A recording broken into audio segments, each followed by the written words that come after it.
ವಿಧಾನ ಪರಿಷತ್ ಶಾಸಕರಾಗಿರ್ತಕ್ಕಂಥ ಸಿದ್ದಾನಗೌಡರ ಹುಟ್ಟುಹಬ್ಬವನ್ನು ನಾವೆಲ್ಲ ಆಚರಣೆ ಮಾಡ್ತಾಯಿದ್ದೀವಿ.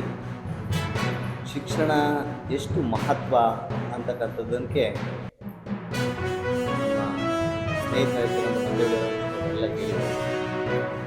ಇವತ್ತು ನಮ್ಮಲ್ಲಿ ಕೂತಿರ್ತಕ್ಕಂಥವರೆಲ್ಲರೂ ಅಜರ್ಕ ಶ್ರೀಮಂತ ಬಂದಂಥವರೆಲ್ಲ ಅಲ್ವೇ ಅಲ್ಲ. ನಾವೆಲ್ಲ ಮಧ್ಯಮ ವರ್ಗದವರು ಮತ್ತು ಬಡ ಕುಟುಂಬದಿಂದ ಬಂದಂಥವರು. ನಮ್ಗೆ ಈ ಕೂತ್ಕೊಳ್ಳೋದು ಇಷ್ಟೆಲ್ಲ ಮಾತಾಡೋಕ್ಕೆ ಶಕ್ತಿ ಬಂದಿರತಕ್ಕಂಥದ್ದೇ ಶಿಕ್ಷಣದಿಂದ. ಶಿಕ್ಷಣದ ಮಹತ್ವವನ್ನು ಅರಿತಿರ್ತಕ್ಕಂಥ ಶಿಕ್ಷಣ ಭೀಷ್ಮ ಅಂದರೆ ತಪ್ಪಾಗಲಾರ್ದು. ನಮ್ಮ ಶಿರಾ ತಾಲೂಕಿಗೆ ಶಿಕ್ಷಣದ ಮಹತ್ವವನ್ನು ತಿಳಿಸಿಕೊಟ್ಟಂಥವರೆಂದರೆ ಸಿದ್ದಾನಂದ ಗೌಡರು. ಇವರ ಹುಟ್ಟುಹಬ್ಬವನ್ನು ನಾವೆಲ್ಲ ಫೆಬ್ರವರಿ 3ನೇ ತಾರೀಕು ಆಚರಣೆ ಮಾಡ್ತಾಯಿದ್ವಿ. ನಾವೆಲ್ಲ ಈ ಕಾರ್ಯಕ್ರಮದಲ್ಲಿ ಭಾಗವಹಿಸಿ ಹುಟ್ಟುಹಬ್ಬದ ಕಾರ್ಯಕ್ರಮವನ್ನು ಯಶಸ್ವಿಗೊಳಿಸಬೇಕಾಗಿ ಮನವಿ.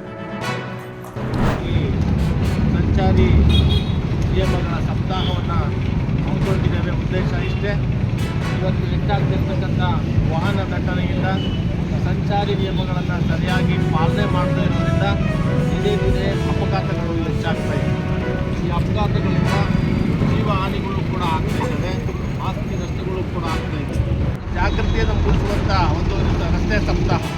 ಎಲ್ಲರೂ ಸಂಚಾರಿ ನಿಯಮಗಳನ್ನು ಕಡ್ಡಾಯವಾಗಿ ಪಾಲನೆ ಮಾಡಬೇಕು. ಹೆಲ್ಮೆಟ್ ಹಾಕದೆ ಚಾಲನೆ ಮಾಡುವಂಥದ್ದಾಗಲಿ, ಸೀಟ್ ಬೆಲ್ಟನ್ನು ಹಾಕದೆ ಚಾಲನೆ ಮಾಡುವಂಥದ್ದಾಗಲಿ, ಮದ್ಯಪಾನ ಮಾಡಿ ವಾಹನ ಚಾಲನೆ ಮಾಡುವಂಥದ್ದಾಗಲಿ, ಇವೆಲ್ಲವುಗಳು ಮಾಡೋದ್ರಿಂದ ಏನಾಗುತ್ತೆ ಅಂತಂದರೆ ಅಪಘಾತಗಳು ಹೆಚ್ಚಾಗ್ತವೆ. ಜೀವ ಬರೋದು, ಜೀವ ಇರೋದು ಒಂದೇ ಸಲ. ಒಂದು ಸಲ ಜೀವ ಕಳೆದುಕೊಂಡ್ರೆ ಮತ್ತೆ ವಾಪಸ್ ಜೀವ ಬರಲ್ಲ. ಆ ಕಾರಣಕ್ಕಾಗಿ ಏನು ನಮ್ಮ ರಸ್ತೆ ಸಂಚಾರಿ ನಿಯಮಗಳು ಏನಿದ್ದಾವೆ